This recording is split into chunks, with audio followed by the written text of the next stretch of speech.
వారిని బాధ పెడితే పవన్ కళ్యాణ్ గారు మరి ఎందుకు బాధ పెట్టేటటువంటి మాటలు అనాల్సింది వచ్చిందో, ఆ దిష్టి తగిలేటటువంటి పరిస్థితి ఏందో, అంటే ఒక రాష్ట్రంలో ఉన్నటువంటి ప్రజలు లేకపోతే ఆ రాష్ట్ర ప్రజల యొక్క దిష్టి తగిలితే ఇంకో రాష్ట్రంలో కొబ్బరి చెట్లు పండకపోవటము. రాష్ట్ర ప్రజలు అన్నారా, విన్నారా మీరు ప్రజలు అనే మాట? అంటే ప్రజలు ఇప్పుడు అంటున్నారుగా, ప్రజలు కాదా అనేది.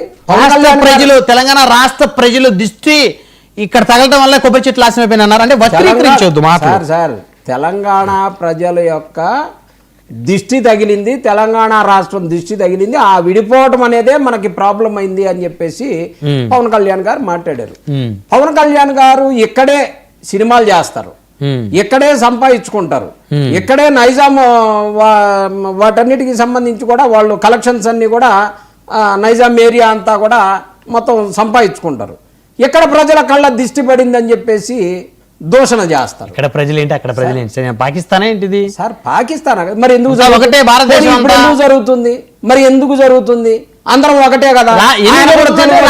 రాజకీయ స్వార్థం, రాజకీయ లబ్ధి పొందుదాం అనే దానికోసం జరుగుద్ది సార్. మనోభావాలు దెబ్బతిన్న తర్వాత సరే, ఇప్పుడు మీరు వైఎస్ఆర్ కాంగ్రెస్ పార్టీ కదా. ఎస్.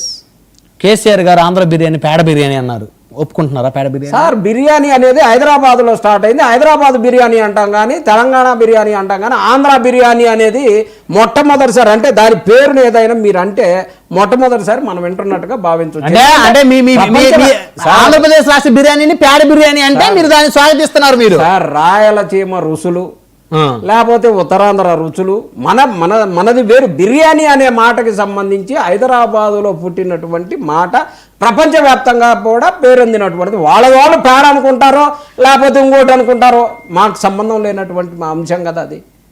మీరు చెప్పండి. బిర్యానీ పేడ బిర్యానీ అంటే మాకు సంబంధం లేదంటారేం సార్? సార్, బిర్యానీ అనే మాట ఎక్కడి నుంచి వచ్చింది?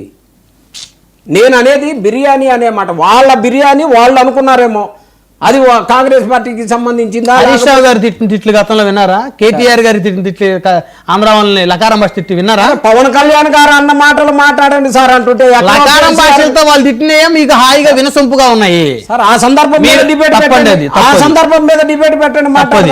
ఎంత మాత్రం జగన్మోహన్ రెడ్డి గారు, కేసీఆర్ గారు ఒకరికొకరు బాగా అనుబంధంగా ఉన్నారని మీరు మీ రాష్ట్ర ఉప ముఖ్యమంత్రిని ఆ విధంగా మాట్లాడటం అనేది అది కరెక్ట్ కాదు. మరి సార్, ఒక రాష్ట్ర ఉప ముఖ్యమంత్రి మాట్లాడేటటువంటి మాటలేనా? క్షుద్ర పూజలు అని మాట్లాడతారు ఒకసారి, లేకపోతే ఒకసారి ఏమో దిష్టి అని మాట్లాడతారు. ఎక్కడో సనాతన ధర్మానికి సంబంధించినటువంటి పాత వాటికి సంబంధించినటువంటి మాటలోనే నడుస్తా ఉన్నాడు. దిష్టి అనే మాట ఎప్పుడు పుట్టింది సార్? ఎప్పుడు మన పురాతన కాలంలో ఏదో దిష్టి తగిలిందని దానికి సంబంధించి ఏదో దిష్టి తీసేటటువంటి వ్యవహారం. సనాతన అనేది ఎప్పటిదో పాత భావజాలన్నీ తీసుకొచ్చి ప్రజల మీద రుద్ది వాటన్నిటిని అన్నప్పుడు మనోభావాలు దెబ్బతింటాయి. ఏం నిజంగానే పవన్ కళ్యాణ్ గారు అన్నారు, మనోభావాలు దెబ్బతిన్నాయి. ఏముంది క్షమించండి అని చెప్పేసి సినిమాలో ఒక డైలాగ్ వేసినట్టుగా పొరపాటు అయింది అని చెప్పేసి అంటే ఏమన్నా పవన్ కళ్యాణ్ గారి స్థాయి ఏమన్నా దిగజారిపోద్దా? అంటే రాష్ట్ర ప్రజల యొక్క మనోభావాలు దెబ్బతిన్నప్పుడు చెప్పడంలో తప్పే ఉంది అంటున్నా. ఎట్లా కాదు చిన్నప్పటి గారు, ఇప్పుడు తప్పు మాట్లాడితే ఖచ్చితంగా తప్పు కాదా? అది కాదు. అంటే వక్రీకరించడం అనేది ఎంత దుర్మార్గం ఇది. మీ పేరుని నాని గారు ఏం మాట్లాడారు? హెలికాప్టర్లు పడిపోయాయి సార్.